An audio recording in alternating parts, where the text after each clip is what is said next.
प्रिय मित्रों, पिछली बार हम लोगों ने चर्चा की थी कि क्या बुद्ध की अहिंसा की शिक्षा के कारण ही हमारा देश गुलाम हुआ। तो चलिए अब इस पर आगे भी जिरह जारी रखते हैं। भारतवर्ष सर्वप्रथम कब परतंत्र हुआ?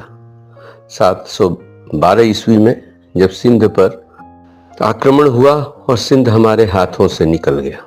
उसके बाद 1192 में गोरी दिल्ली के तख्त पर बैठ जाता। इस प्रकार 480 वर्षों तक देश में कोई आक्रमण नहीं होता। भारतवासियों को और नहीं तो 400-500 साल की चेतावनी तो मिल ही गई थी कि बाहरी आक्रमण होगा। फिर इस देश ने बाहरी आक्रमण से बचने की तैयारी क्यों नहीं की? हम लोगों ने कुछ नहीं किया। इस प्रश्न का उत्तर समझ में नहीं आता। दूसरी बात जो समझ में नहीं आती है वह यह है कि 1192 में गोरी आकर दिल्ली की गद्दी पर बैठता है और मात्र 8-10 वर्षों की अवधि में ही पेशावर से लेकर बंगाल तक की विजय पूरी हो जाती है। यह बात समझ लेने पर भी ठीक से समझ में नहीं आती।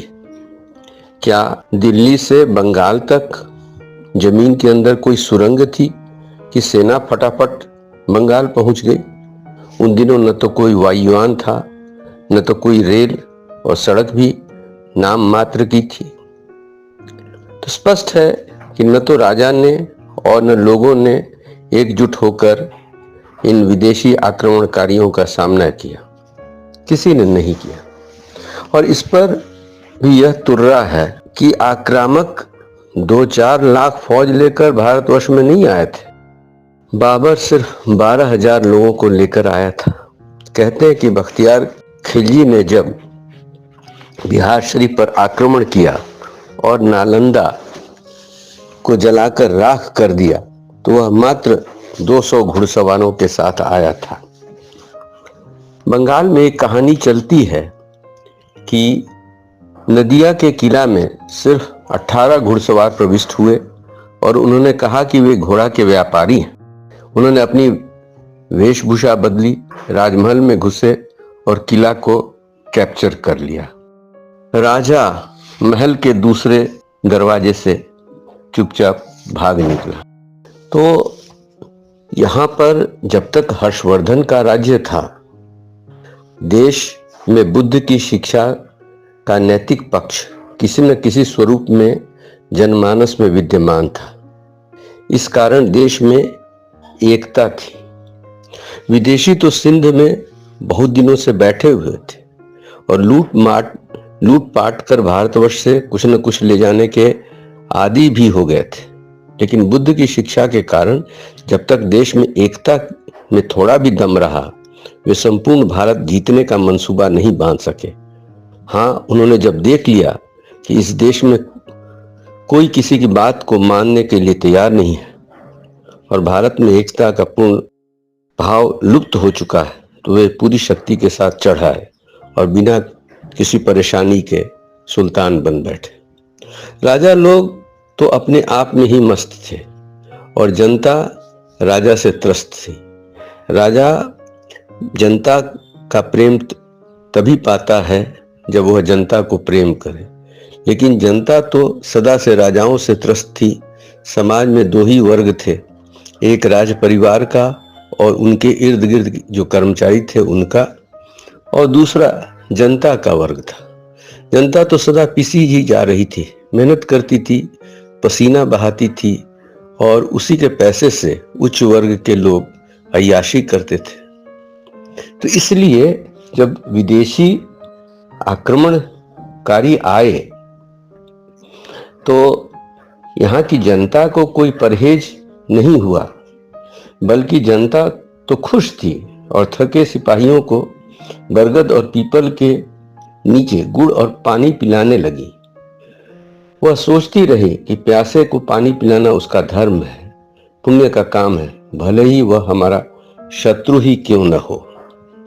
इस प्रकार हम सबों ने, जनता और राजा, किसी ने भी मिलकर यूनाइटेड होकर फाइट नहीं किया, रेजिस्टेंस शो नहीं किया। और sense of purpose, sense of unity तो पहले से ही लुप्त हो चुका था। और जाति प्रथा तो इतनी जड़ों तक फैल चुकी थी कि समाज में घुन लग गया था, इसका कोढ़ का रोग लग गया था। कि ये कहानी आती है कि सुबुक्तगीन और जयपाल शाही के 986 के युद्ध में आक्रामक परास्त हो रहे थे, तो उन्होंने एक खेल का खेला। जिस झरने से पानी आ रहा था और वहां के सिपाही पानी पीते थे, उसमें उन्होंने शराब मिला दी। जब झरने का पानी ही अपवित्र हो गया तो फिर सेना ने पानी पीने से रिफ्यूज कर दिया। फिर क्या था, सेना को हार माननी पड़ी, संधि करनी पड़ी, क्योंकि पानी पीने के लिए था ही नहीं। तो दोस्तों, बड़ी ही विडंबना रही है, जिसके कारण हम लोग परतंत्र हुए। कहानी कहाँ तक बताई जाए, हम इन दोषों पर चर्चा नहीं करना चाहते और इसलिए बुद्ध के ऊपर दोष थोप देते हैं कि बुद्ध के कारण ही देश में अहिंसा आई और अहिंसा के कारण ही देश गुलाम हो गया। वाह रे वाह, क्या तर्क है, क्या आर्गुमेंट है। अरे जरा मेहनत करके थोड़ा पढ़ने की कोशिश तो करिए, जानने की कोशिश तो करिए। किसी पर लांछन भी लगाना है तो स्टडी करके, अध्ययन करके लांछन लगाएंगे तो आप ज्यादा सफल होंगे। धम्मपद में देखिए उल्लेख आता है कि शाक्य राजा और कोलिय राजा दोनों में रोहिणी जल के बंटवारा को लेकर युद्ध की स्थिति आ गई है और ये दोनों ही बुद्ध के रिश्तेदार थे। दोनों तरफ की सेनाएं नदी के दो तटों पर खड़ी हैं और किसी भी समय रक्तपात शुरू हो सकता है। बुद्ध नहीं चाहते कि वहां रक्तपात हो, अतः वे दोनों सेना के बीच उपस्थित होते हैं और दोनों राजा और उनकी प्रजा को संबोधित करते हुए पूछते हैं कि आप हमें बताइए कि रक्त अधिक मूल्यवान है या जल। सभी कहते हैं कि रक्त अधिक मूल्यवान है। तब बुद्ध उनसे प्रश्न करते हैं कि अगर रक्त अधिक मूल्यवान है तो फिर थोड़े से जल के लिए रक्त बहाना और जल की नदी की जगह खून की नदी बहाना कहाँ तक उचित है, कहाँ तक सार्थक।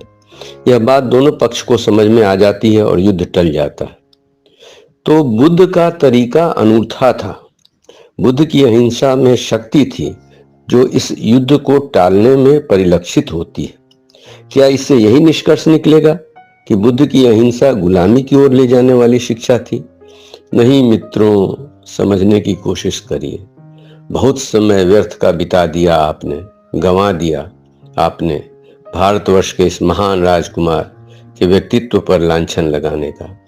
Sir Edwin Arnold light of Asia की प्रस्तावना में कहते हैं, संसार का कोई साहित्य अभी तक उपलब्ध नहीं हो पाया है इसमें भारतवर्ष के इस राजकुमार के स्वर्णिम चरित्र में कलंक का एक भी दाग दिख सके।